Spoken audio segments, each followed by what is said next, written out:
So when you're carrying around 14 cell phones all day, beeping, buzzing, ringing, like I was just a robot. Yeah, granted, I was making a lot of money, but I wasn't enjoying life. My income was, is this going to be enough? I need more. I never want to be in a position where I can't eat or have a safe place to sleep. So It was all fear-based. Every day, make more, never going to quit.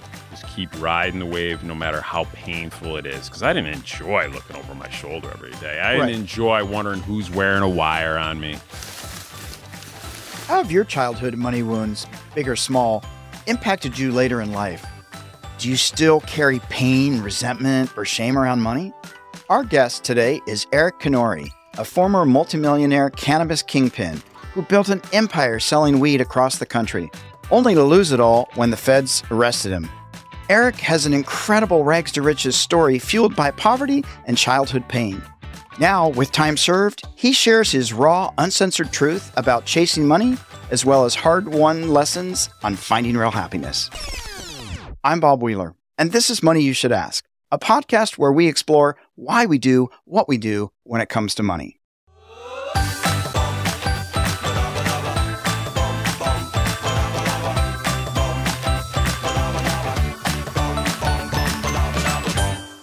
A quick heads up on this raw, uncensored conversation. It contains sensitive language and multiple references to illegal drugs and criminal activity.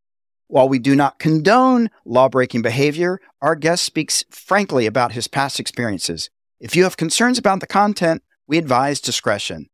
With that said, let's jump right into this real, unfiltered conversation with Eric Canori. Eric, it's great to have you here today. I'm super excited to jump into this conversation. Bob, thanks for having me.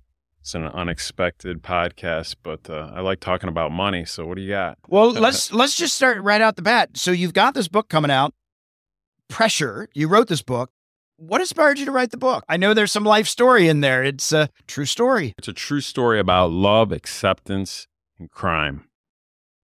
And when you're broke and you're a kid and you don't have anything to eat or a safe place to sleep and you're just searching for something, you'll do anything for $1. Yeah. And that was me. There was a time when I remember as a young kid where I was standing outside in the cold. I was like, if I just had some extra food and a safe place to sleep, I'd do anything for that. So. And did you single mom or? My mom had me when she was 22 and she divorced my father when I was 1 or 2 years old. Uh-huh. And then she remarried and moved me to a small town in upstate New York called Queensbury, New York, between Lake George and Saratoga Springs. Okay. That's where I spent most of my childhood. And so as a kid, you're seeing what other people have and you're seeing these celebrities and the posters and you're like, yeah, I'd sort of like some of that. Yeah, I wanted anything. Listen, if I had the cool sneakers, I'd have a pretty girl look at me. Right. But if you have the clearance rack sneakers, nobody knows your name. Right. Nobody knows who you are. And that's a feeling of insufficiency. Right. What's your earliest memory of that? Does that go back to like 4 or 5? Did you get into sports or did you do anything to sort of like distract? Or my mom rarely let me play sports. She's like, your grades aren't good enough. But my grades weren't good enough because I lived in a party house. My mom partied every weekend, Rolling Stones, cranking, partying, who knows what drugs. Yeah. Right. So that was her life, was rage on the weekends and then Monday through Thursday, pop aspirin and complain and yell. Right. And that was my roller coaster environment that I was raised in. And I didn't really want a part of that. I just sat on the sidelines and watched it all happen. Right. Hoping some pretty girl would notice me. But a pretty girl's not going to notice me when you're wearing clearance rack clothes. Right. And me being that dude, I'm like, something's got to change. Right. So you went to college though. Yeah, my mom was good about she was really about education. She pushed me to go to college. So I went to Plattsburgh State University. Okay. Little 4-year school, graduated on time with business management degree. Okay. Which comes in handy Yeah. Later on, right? So you had this vision when you went into business management, you still weren't thinking like maybe cannabis is the way. Like that sort of accidentally happened. Somebody like, yeah, I mean, I started hustling at a very young age. I was selling candy starting in 5th grade. I'd buy it for 5 cents, flip it for 10 in the lunchroom. So I started hustling, but that money would get confiscated if my mom found it. Sometimes teachers would shut down my operation if they knew I was selling it. So I'd be more and more discreet and everything. I learned a lot about being discreet through my candy business and my other endeavors hiding. My mom was like the tax man. She took half of everything I made, put it in an envelope, and saved it for a later date. Maybe need this for college or something like that. So I was saving fives and tens and quarters for college starting in 5th grade. Wow. Well, but considering that she's out there partying and like, yay, Rolling Stones, save 50%. Like, that's pretty mindful, at least, that probably on your end, that wasn't so great because you're like, frick, I'd like some better shoes. But yeah, my mom she's really good at saving money. She just doesn't know how to make money. Right. So like our family dinner out every few months was we cut coupons for Wendy's, and we go through the drive-through and you're like, yay. Or Taco Bell. I remember specifically the 89-cent tacos, but I always wanted the chalupa that was $1.69, right. and I never tasted that right until I had my own drug money to taste. Right. And when honestly, out of all the baller moments I've had in my life, spending $50,000 a night at a party or anything like that, the most baller moment I remember is sitting on the curb in Taco Bell, and when I was like 16 years old, and eating 3 chicken chalupas that cost me like $5-6 high as. And just embracing that moment, the taste, and I was just like, "Wow, this is living." Yeah. Hey, yeah. Hey, listen, Taco Bell living. I as a kid, I can appreciate that. Now, did you have any brothers and sisters? I had half brothers and sisters. I didn't know my half sister that well. Okay. My half brothers, my mom's side, came at a later date. One's 13 years younger than me. Oh, okay. One's 7 years younger than me. So I was kind of just like a lone wolf trying to figure out how to survive on my own. Okay. Well, the reason I asked is we grew up at a big family. There were 5 kids. And if we went to McDonald's, that was like, oh my God, we're going to McDonald's. Like, we did not go to McDonald's. People are like, drive through and get some fries. We went to McDonald's maybe every 3 months, and we were on a budget. And so, man, if you could get the Big Mac and a milkshake, woo! It was tough. Yeah. It was tough. We had to share the fries. I never got my own fries. Give me one pack of fries for the family. Yeah. That was like, and there were no sodas. You never get Coke. You get water. Right. Oh, yeah. So it was like, even Coke. I never even had Coke. There was like the knockoff brand that you could buy, the store brand Coke for 89 cents. Yeah. It was like the Coke, the real Coke was like $1.99. Yeah. So it was just, my mom was really, like I said, really good at saving money, but not good at making. Yeah. I learned how to make money though. Yeah. So the first time you made like a big score, when you were like, was it incremental? Like, it was very incremental. I started at the bottom, and I learned by losing $20, losing 50 here. I learned from a very incremental, starting in my teens, working right up into my 20s. But like a big score, once I finally hit a net worth of $1 million, that's when I felt like I kind of made it. And I hit my net worth of $1 million between age 21 and 22. Yeah. While you were in college. It was right after I left college. I kind of, when I was in college, they said make a resume, and that was right around the time the movie The Office Space came out. Remember that in 2001? Yeah. And I graduated, and I'm in the college library trying to make a resume. Right. And I had a floppy disk and like this old Mac computer and the print. Remember the dot matrix printers? Yeah. I couldn't get it to print or save on the disk, and I was just like, all right, this isn't for me. So I didn't even make a resume. I just got out of college and started my own business. When you got into it, I would imagine if you're trying to schedule helicopters and trucks and all these kinds of stuff, Excel spreadsheets, you've got business management experience. So are you actually tracking this stuff, or do you have to do it all in your head? A lot of it was in my head because I didn't want the feds to ever really understand my business. And I learned a lot about drug dealing, believe it or not, as a kid in the early 90s watching Miami Vice on VHS tapes that my mom recorded. Oh, wow. So I would just watch that show, and I would just watch how all they get the coke kingpins in Miami and how they'd watch them living a flashy life and Don Johnson going after them. I loved that movie, man. Yeah. It's like that show, I should say. I understood how the judge put cases on these people because everybody else was playing soccer and t-ball. I was sitting there alone as a little kid watching Miami Vice. Go on. So, yeah. So as far as accounting for my business, it was usually in a small little ledger in my wallet that was encrypted, and like it wouldn't have the real person's name, and it would be like for lumber, but like whatever, X amount. It was an encrypted ledger. Yeah. And I never saved them. I would just burn one and then make a new one the next week. So there was never like a compound list of everything I had going on financially in my life. Well, and it's pretty much cash business. So you're not doing a lot of 30-day net payable. Yeah. Cash on delivery. No, actually, my whole business thrived off of consignment. Oh, really? I got up to a point where all my customers had credit lines of $1 million. Wow. Yeah. And that started, obviously, in college. It was small. Like, so somebody would have a credit line of 10 grand. Somebody would have a credit line of 20, 30. But as you learn to judge character, you can kind of see who's a flight risk or not, who's going to run away with my money or who's going to come back for more. And most of the time, people are going to come back for more. They're not going to run away. Yeah. What's the most you lost in one of those situations where somebody ended up running? Well, honestly, I had such a great track record. Most of the money I lost was after I got arrested. Okay. I was robbed for a good chunk, $600 grand.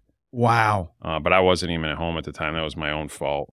There was a couple other people that I lost small amounts with because the feds seized it and they came up to me and I kind of just let it slide because they didn't talk about me. Yeah. So I know you ended up getting to dig up all the gold to get your freedom.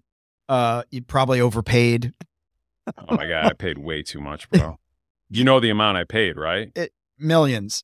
I paid him close to 12 million. Wow. Okay. Did you know I dug up the golden shackles? Yes. Okay. I mean, I'm like, come on, guys, take off the shackles at least, right? I would have, I probably would have made sure I had like 12 locations and told them 7. But yeah, that's 12 million. That's a lot. But let me ask you this.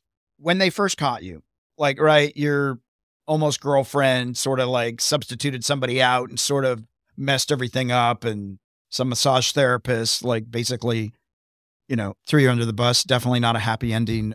Did you know they were coming for you, or like they showed up? What's really unique about my case? So there's a lot of big drug dealers. I was a 9 out of a 10. A 10 is when you take out the witnesses, and it's when the feds know about you, and they have a surveillance. They're just always trying to get you, or they let you go and work as long as you feed them information about your rivals. Right. For me, I was a ghost in the underworld. There's you hard pressed to find anybody running 50, 60, 70 million dollars worth of business a year without the feds even knowing you existed. And that was me.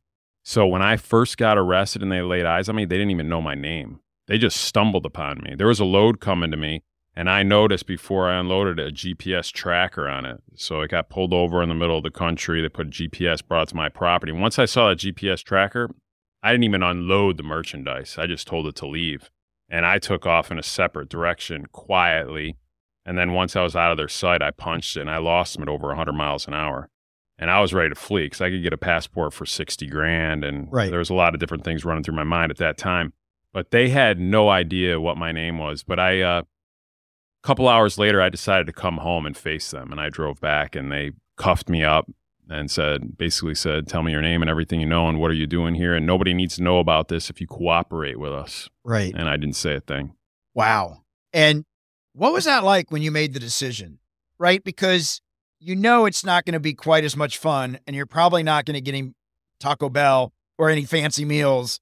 Like, things are about to get real serious. Yeah, real. But for me, the pain that I've experienced in my life, it was almost another just roadblock in my life. Yeah. It's not like I didn't prepare for this. I had known from day one, eventually the cops are going to come. They're going to cuff me up and say everything. So tell us what you know. You got to work for us. And I needed to say to myself, when that day comes, how am I going to handle it, and how will I be prepared? And what type of war chest am I going to have to fight them? Because that's really what it comes down to. How big is your war chest? Yeah. So that's what I prepared for. When you get cuffed and they're like, okay, you're going to start serving day one. Oh, day one, believe it or not, was a relief for me, bro. Really? I had 14 prepaid cell phones. I had 3 PGP encrypted BlackBerries where we had our own servers. The feds couldn't even open those. They sent them to Washington, couldn't even access the data. So when you're carrying around 14 cell phones all day, beeping, buzzing, ringing, like I was just a robot. Yeah, granted, I was making a lot of money, but I wasn't enjoying life. I was nonstop on call because one thing that kept me under the radar for so long is I didn't have a ton of lieutenants around me to manage things. Right. Because people shit up. Right. And I had a 99.99% success rate. Right. Because I was the boss and I was hands-on. Yeah. And I could watch things. And if anything ever went down, I'd be able to isolate and stop infiltration of an investigation. That's why I like being hands-on. Yeah. when I got cuffed up, that was the best night I had slept all month in that prison cell, in that jail cell. I passed right out, bro. Nobody calling me. Nobody needed anything from me. Right. And keep in mind, I had eaten a lot of shrooms for like 3 days the day before. Like 3 days. I was at Bonnaroo Music Festival. Oh, yeah. So this was in 2009. And I was tripping every day for 3 days straight. So I was exhausted. Right. And after shrooms, you sleep peacefully. Yeah. So when they cuffed me, it was just a peaceful sleep. And then the next morning when I woke up in jail and splashed the water on my face from the little steel sink and looked in that scratched up mirror, I'm just like... I guess I won't be doing mushrooms for a while. Yeah, I was just sitting there and I was like, man, all right, I need a phone call. That's what I really needed. Yeah. And that's and I didn't know anybody's phone number. I can't even remember how I found my lawyer's phone number. But somehow I got a hold of a few people on my team, family, lawyers, and eventually got bailed out. And the minute I got bailed out, they were on me like white on rice, bro. Really? They were tails 5-6 cars behind. The only reason they gave me bail, in my opinion, is to follow me because I wouldn't talk to them. Right. So think about it. All right, we've got to let this guy, let's see who the is this guy running around with a million and a half in cash. Back then, weed was a big thing in 2009. Right. Right now, weed's nothing, right? Right. But it was valuable back then. Weed is not valuable right now. Right. Right. I mean, legal cannabis is struggling. Yeah. Yeah. There isn't. Well, I mean, depends. There's a little money for a few people. For a few people. When that money was coming in and thinking about your childhood, was it ever going to be enough? Like, could you have ever just said, yeah, I'm good. I got 10 million. I'm good. I can stop. Or it's like a little more. The problem with me is all my income was derived from fear, right? It wasn't like I was passionate about, I'm an architect. I love designing beautiful homes. It makes me feel good. My income was, is this going to be enough? I need more. I never want to be in a position where I can't eat or have a safe place to sleep. So it was all fear-based every day, make more, you're never going to quit. Just keep riding the wave no matter how painful it is. Because I didn't enjoy looking over my shoulder every day. I didn't enjoy wondering who's wearing a wire on me.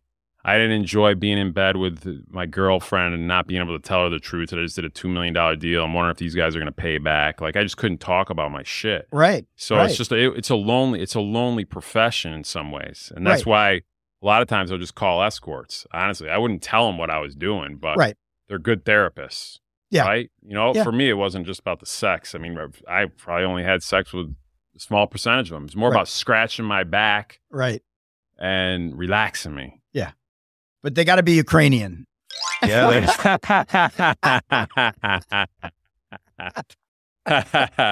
I miss those days sometimes. They know how to listen. Yeah. I've done some of the online dating stuff and it's just too much work for me. I've done that in the past and it's just, it's not as easy as it was. Like you go to they just show up to your room.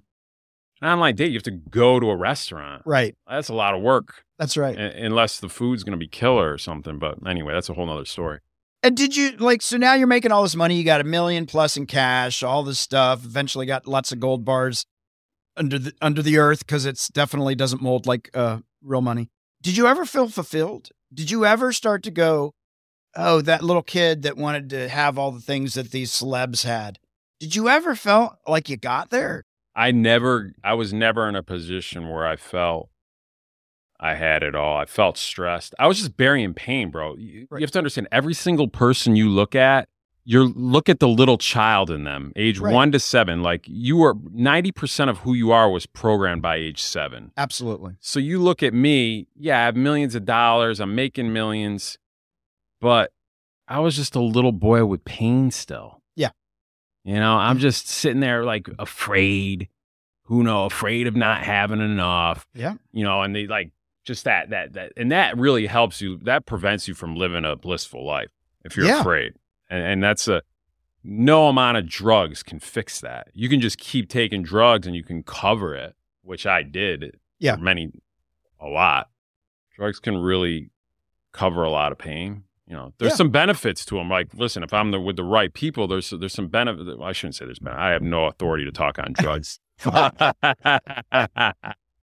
Some people that are selling end up getting addicted and then they end up losing the business because they're self-indulging in their product, right? Just like any business. You can't use up all the inventory.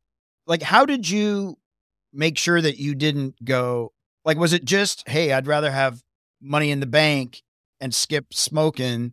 How did you keep yourself from, like, you got all I this had some scares. So in college, somebody wore a wire on me and the feds were watching me and they wanted to pinch me before I graduated. Wow. There was a coke bust. They said I was financially backing a coke ring, which I didn't even know I was. I didn't touch coke because there's too much heat involved. Right. But people were taking my money from the weed business and using it to bring coke up from the city to my college town. I didn't even know that at the time. And it kind of entrapped me in this coke bust. And after they got busted, they wore wires on me. So after that, when I left Plattsburgh State University, I moved to a small town and I said, I'm going to start a legitimate business. I'm going to make sure I don't sell any drugs within my town. It'll be all out of state. Right. So I used my new town as a hub. And I just kept really focused on my legal business during the day. And at night is when I take care of all my shipments. Yeah. That's got to be a little crazy, though, just 24/7, never knowing if somebody's going to turn on you or if somebody's watching you or. Well, I'll tell you one thing, shrooms were the one drug that kept me sharp because that gut instinct, the way when you walk into a room, you pick up on vibes, Yep. It really goes from gut to heart to brain. Yep. So we got to listen to your gut. Those little VLI, all that little tingling, that's real. It's energy. So that's really what kept me aware of who was wearing a wire. There's a lot of people that I turned down meeting that would want to meet me. Like, hey, Eric, I got a buyer coming into town. They're looking for X amount. Can you meet them? And depending on the circumstance, how people were talking, the vibe, I would just turn things down a lot. It's too funny. For me, I'm like always worried I'm going to get caught. Like, I'm not a good liar. I usually get like, I turn beet red. I've been in a couple situations. I'm like, oh man, shouldn't have made this choice. Right. So even if I wanted it, like I would just go for the money. I wouldn't like, it would be like, yeah, I want that. But there's a part of me is like, oh, I got to be the good boy because I don't want to get caught. More so than I am of like, man, I could have 10 million bucks. I'd be like, the only thing that kept me going is it's kind of sad to say, but my childhood was scarier than going to jail or prison. Yeah. And then when you're in that situation, it's kind of like ride the wave till you get caught. Yeah. I mean, and when you're operating from childhood stuff or operating from the little kid, you're just thinking different than an adult might be thinking or going, wait, that's maybe not the best decision. Or, maybe it was, right? Like, we're all going to take the path we take. That's one question I haven't answered. Yeah. I don't know. I don't know where I'd be without it. I've learned a lot. I look at everybody else's life around me. I wouldn't trade mine. There's certain things I'd pull from other people's lives and bring it into my life, but I'm pretty centered. I'm at peace with what's going on in my life. How did your mom react? She was just embarrassed to me being in the news. Oh, okay. Seeing my name in the news, but I have a different last name than her, so she was kind of protected. From what I read, some of that money that you were saving, that was sort of for her in case anything happened. You could sort of go, hey, Mom, if you go over here by Lake George, you can... I had different stashes kind of buried for different purposes. Yeah. And I had one particular stash. It was like, I don't know, around 1.5 million buried in the back of her house that she didn't know about. Wow.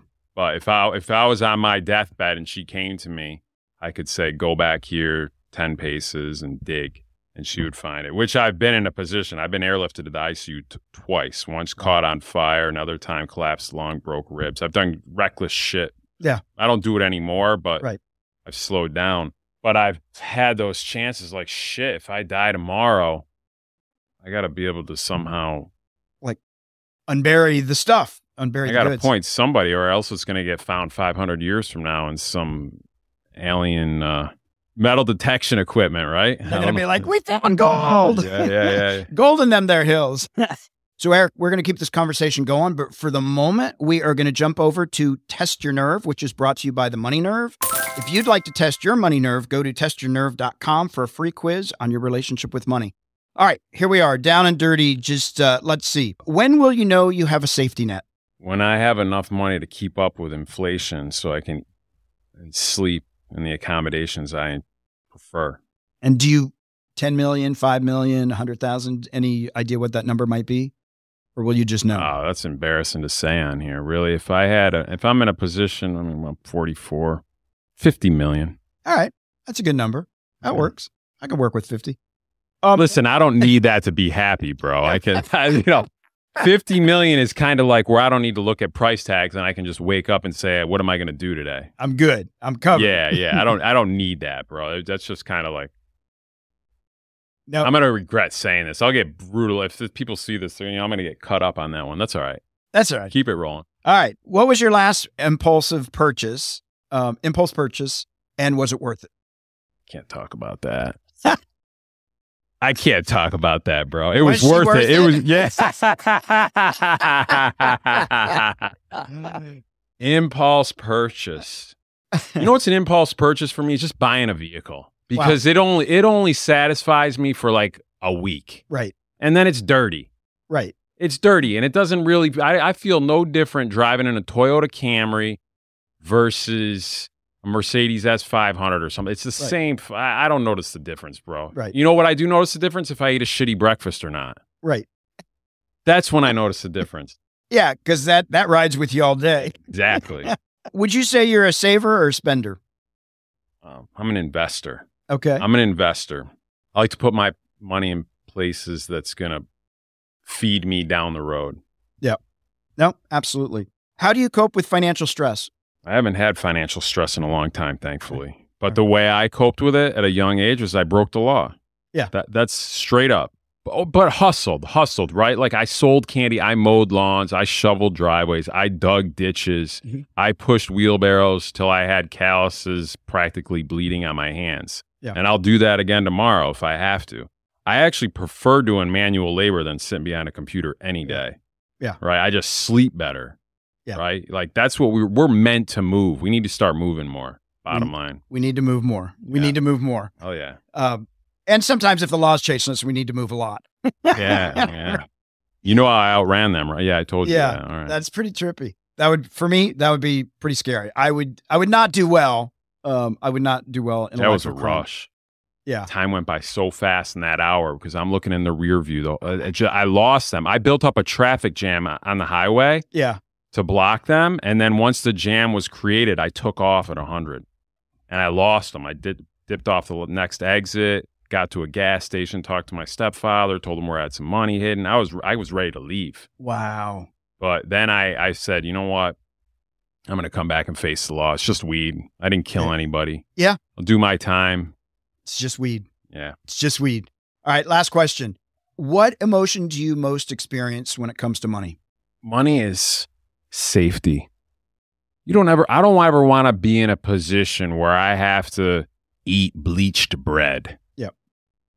Right? I want some good bread. I want to eat the sourdough dank bread. And that costs money, right? Yeah. That's $8 a loaf and the other stuff's 90 cents a loaf. Yeah. All right. So, organic, the good stuff. Yeah, the good stuff, the Erewhon. Yeah. So just jumping back in, to this conversation, and jumping off of this childhood stuff, what's the most money you spent on something and you went, yeah, or it was just no even big deal because money to burn. I blew a couple $1,000,000 on this little hobby of mine, creating this docu-series in 2006. Where I had this idea where I was going to travel around the country and interview hundreds of women about time, money, and sex in the relationship. Because I was a little boy in my early 20s, didn't know anything about women. Yeah. So I spent a couple $1,000,000 traveling around interviewing these girls in yachts and fancy hotels and being chauffeured around in Rolls Royces and stupid stuff like that. And it was a waste of money. I look back at the videos and I'm embarrassed by some of the stuff I was doing. But it was a good experience for me. I had to grow up one way or another. No, absolutely. Absolutely. And $2 million is $2 million. But did you, when you spent it, it wasn't all at once. So it wasn't like, oh my God, $2 million just left my pocket. One day purchase, I'd blow maybe 80 grand a night. Maybe doing, throwing a party that I didn't even go to because my girlfriend was in the other room crying the whole time. Right. So I had to sit in the bedroom with her for 4 hours telling her everything's going to be okay. Meanwhile, she's on uppers and downers. Yeah. And I'm just like, I just blew 80 grand on this event today. Like, I should be there. Yeah. It's my party. Yeah. Yeah. Yeah, that was a waste of money. What would you say to people that are out there who are listening that they don't feel fulfilled? They're feeling the lack. Like looking back and having done some ayahuasca and having some psychedelics and done some reflection, like, what would you say to people out there now? Or what would you say to yourself? If you have nothing and you're in a position where you think everything's crumbling around you, I would say the best thing you do is step into nature alone. Mm-hmm. You really have to get barefoot and literally dig your hands into the bottom of a stream bed somewhere where there's fresh water and really just understand the source of life and realize that you don't need to follow all the clever marketers. These marketers went to school for 4, 5, 6 years to learn how to sell you shit you don't need. Right. You don't need any of that shit. Go into the woods, touch the dirt, touch the ground, and say, what am I good at and how can I provide value to the world? You might be sweeping floors. You might be a janitor. How the can you make the best mop? The best mop that's not going to leave streaks, a better mop than competition, and start making that and come to me. Maybe I'll invest in you. Yeah. And say, I want to make a mop that's not going to leave streaks. So figure out what you're good at alone in nature without your cell phone. Yeah. And that's where you build with nothing. You only need a few $100 really to get started. With the book, what do you hope is the takeaway for people? Like, you wrote this book. Writing a book is not easy. At least it wasn't for me. What did you want people to take away? And what do you want your legacy from this point on to be? All right, those 2 questions. First one, the takeaway is be loved for who you are, not what you have. Right. Like, you can keep following the trends and getting the newest thing every year, and it's going to be out of the date by the time you even have a chance to wear it. Yeah. And then you're going to need to get a new thing. And yeah, you're going to get a lot of compliments. People are going to say, oh, I like your new jeans. I like your shoes. I like your car. I like all that. But do they like you? Right. Or do they like everything that you have? So really try to be loved for who you are rather than what you have. That's number one. Really, I did that, bro. And it worked for a little bit, actually. Yeah. Believe it or not, I got the new sneakers and the girls kind of noticed me and they loved that. I don't know how much they loved me. Well, they did a good job. I thought they loved me. They may have. Yeah.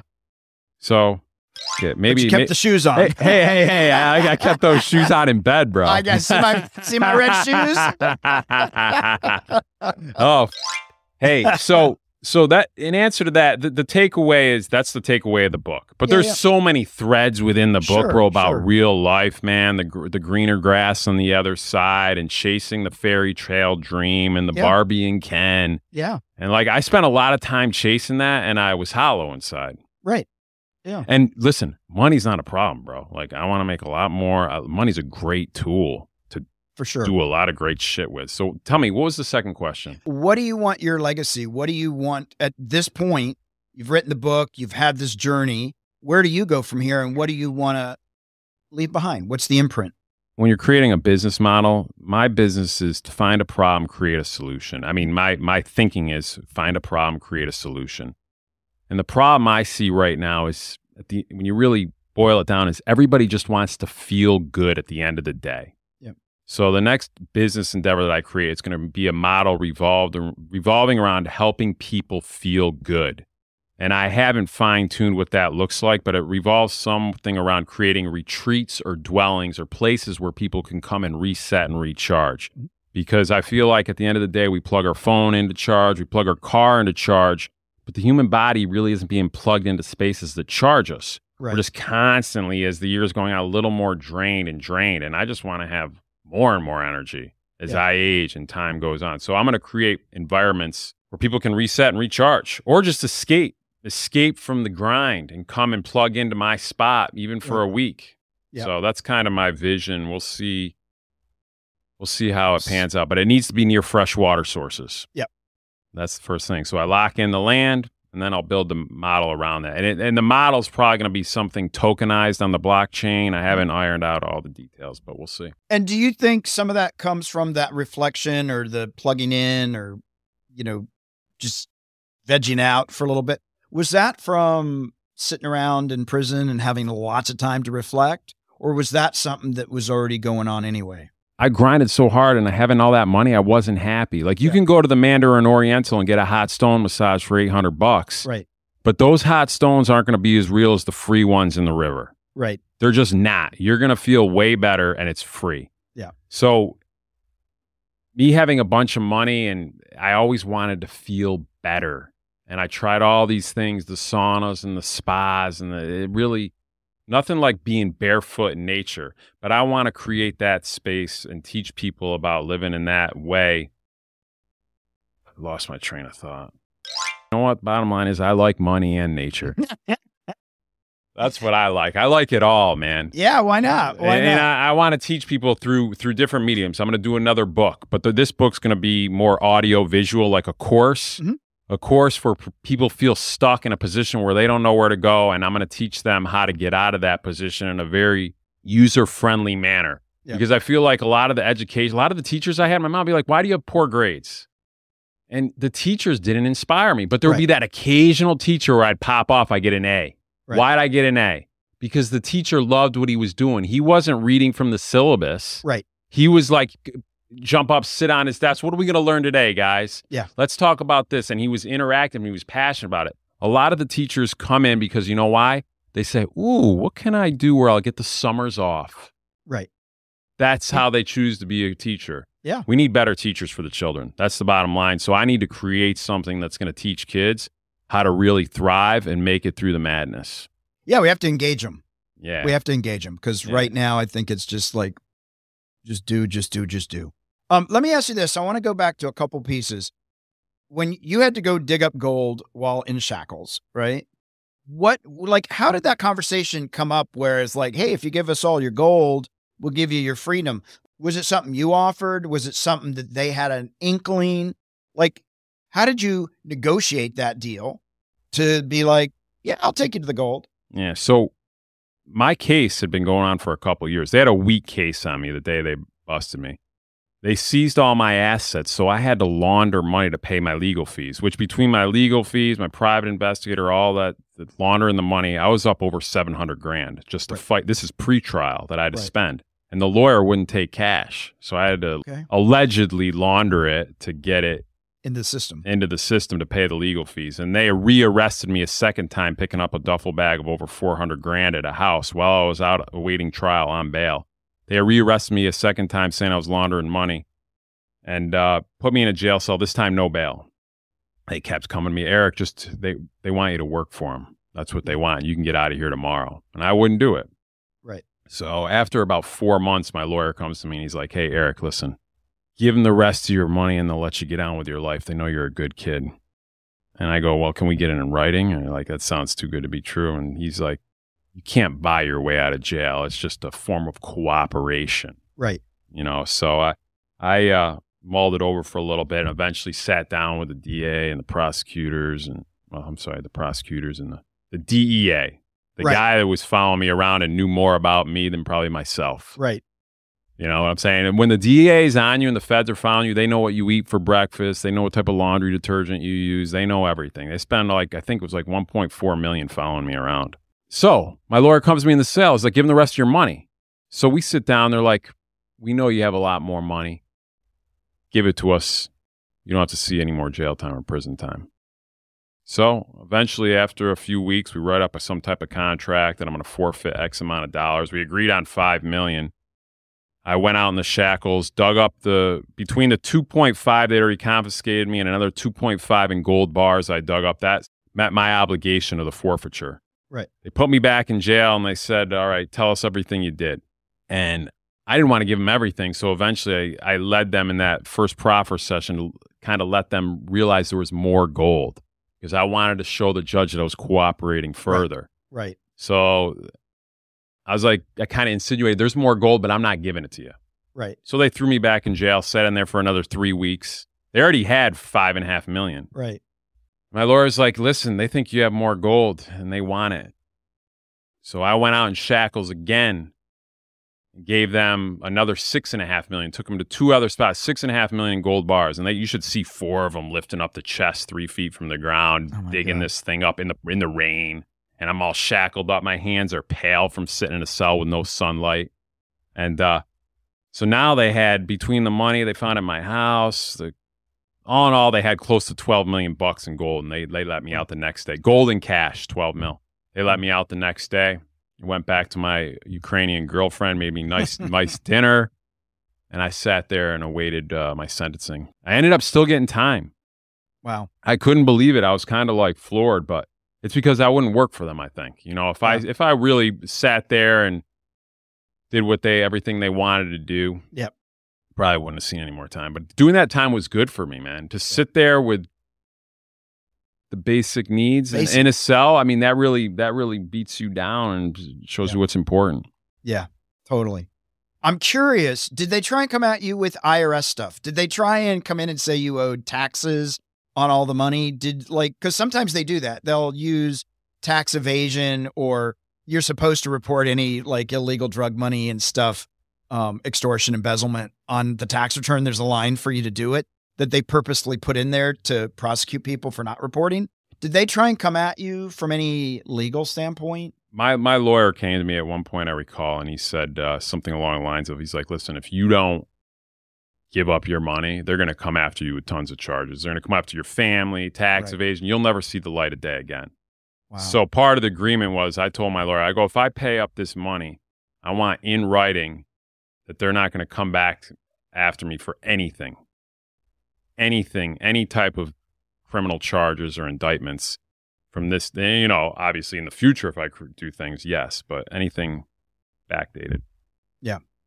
You know, it's interesting that you chose weed as your drug of choice, right, for business, but it wasn't like cocaine, and it wasn't like you weren't killing people.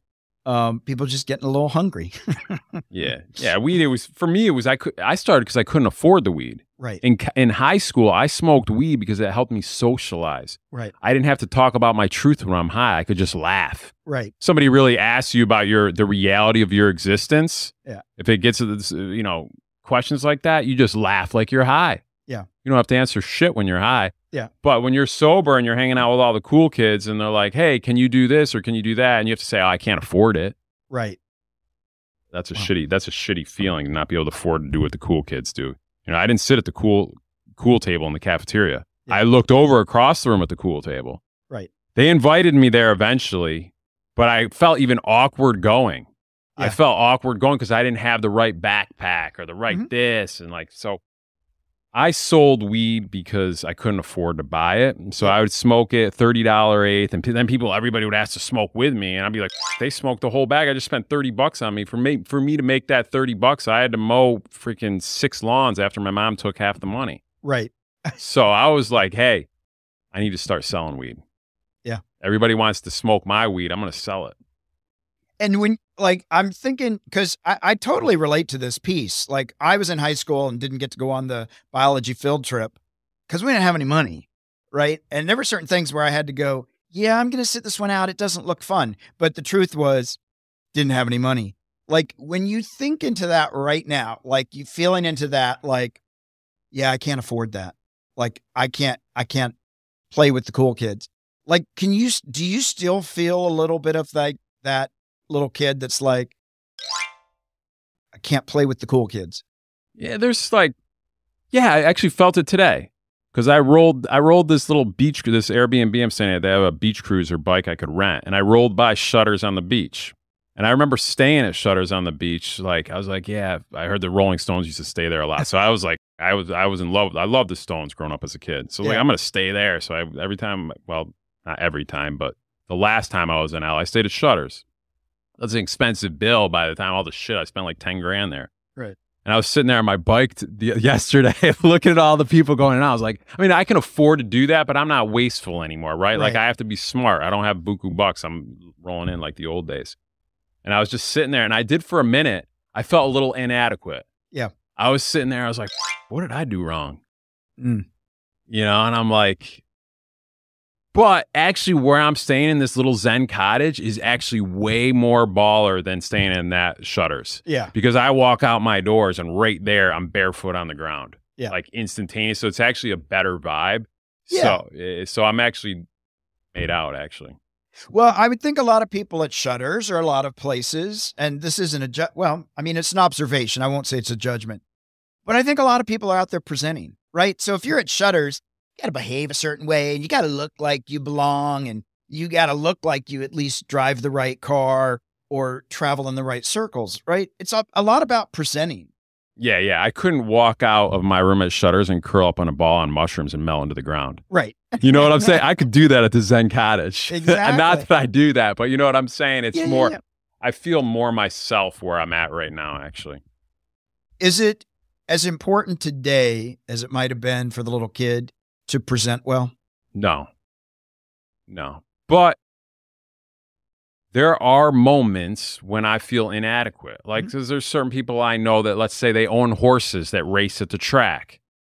And these people drop big money on it, like just spend $1 million on a horse, just like that on a whim. And I'm sitting there like, damn, expensive dinners too, $10,000 dinners. Like that's to me, when I sit at that table with that crew, I feel a little inadequate. I feel a little uncomfortable, like, but I don't miss it, bro. Right. Because $100,000 watch is dead weight to me. Right. Like, why the would I want to wake up in the morning and take the extra step to put on a watch? It's going to take me, 30 seconds. The way I look at it is 30 seconds to put it on times 365 days a year.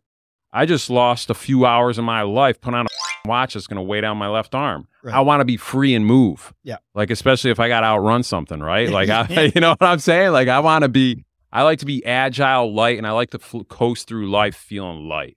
Yeah. And that's why I really like food, exercise, good shelter to me is the most important. Yeah.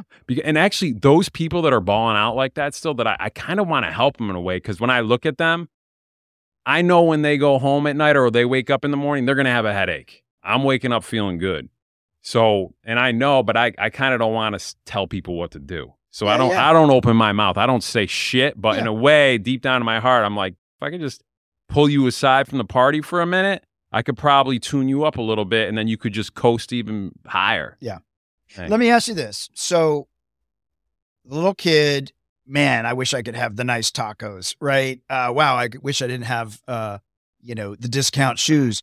At any point where you're like, this is my mom's fault, or something's really wrong with me. Like, was there some exterior, either her or them or life, that you directed any anger or resentment towards?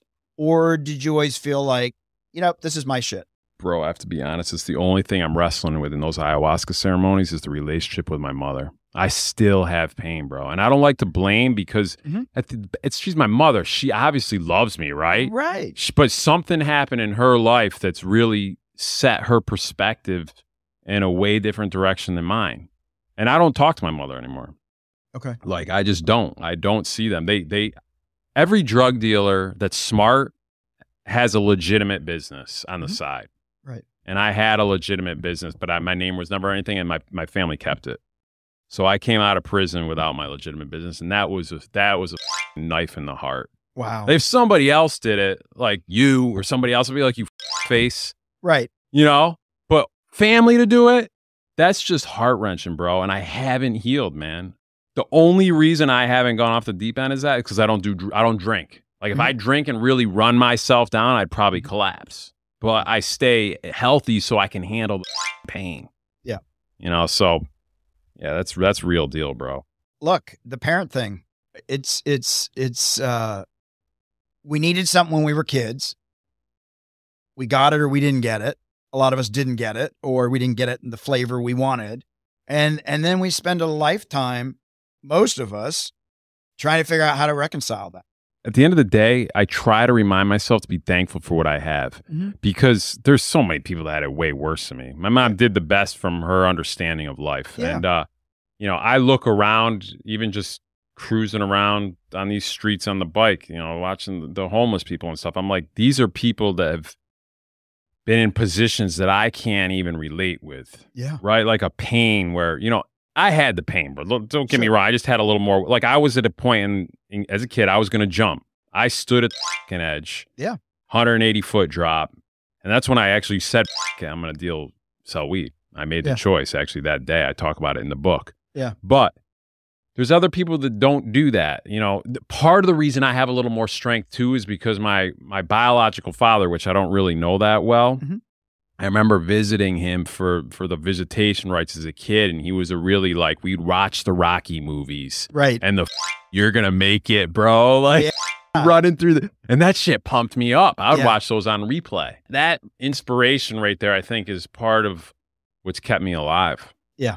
What I've really love about this conversation is like, I haven't heard a whole lot of blame, right? And even if there's blame there, you sort of, keeping it to yourself or taking ownership of it, right? And not trying to put it out in the world that it's everybody else's fault, right? I don't hear you saying like, wow, I can't believe this happened to me. Oh my God. And I ended up going to jail and this people ratted me out. I hear like, yeah, I knew it was coming. I knew the risk. And like, hey, I went in facing it head on, even though maybe everybody else hasn't been there. Like, you keep showing up. You wrote the book, not just because like, oh, I'll just write the book.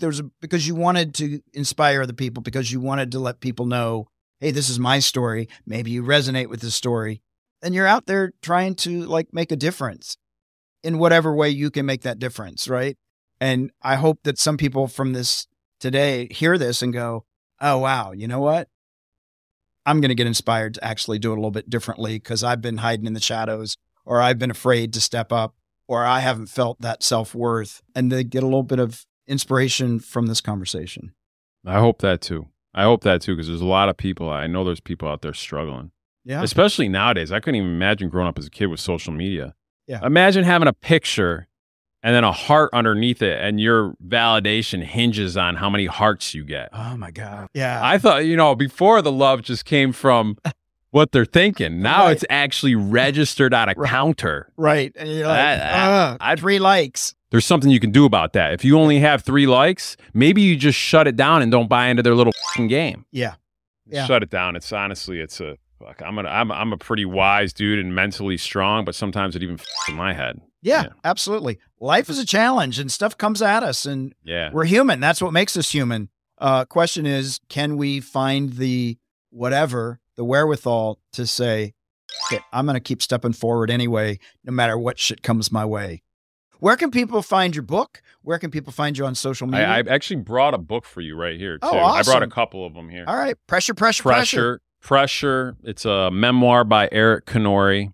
You can find it anywhere online. Amazon, there's the ebook and the paperback.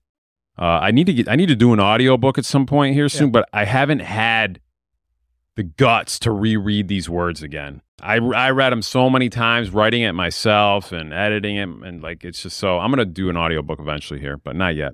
Pressure, a memoir by Eric Canori. Canori. If you really like it, send me a message. I try to answer. I'm not famous or anything like that. Well, hopefully the second book will be not as much pressure. Oh shit! The next book's not going to be so much about me. It's going to be about you. Like, I'm going to teach you how to win and get whatever you want in life. Nice. With nothing. Nice. And where can people find you on social media? Social media, Instagram. I need to start being more active on there. That's the best place to find me online.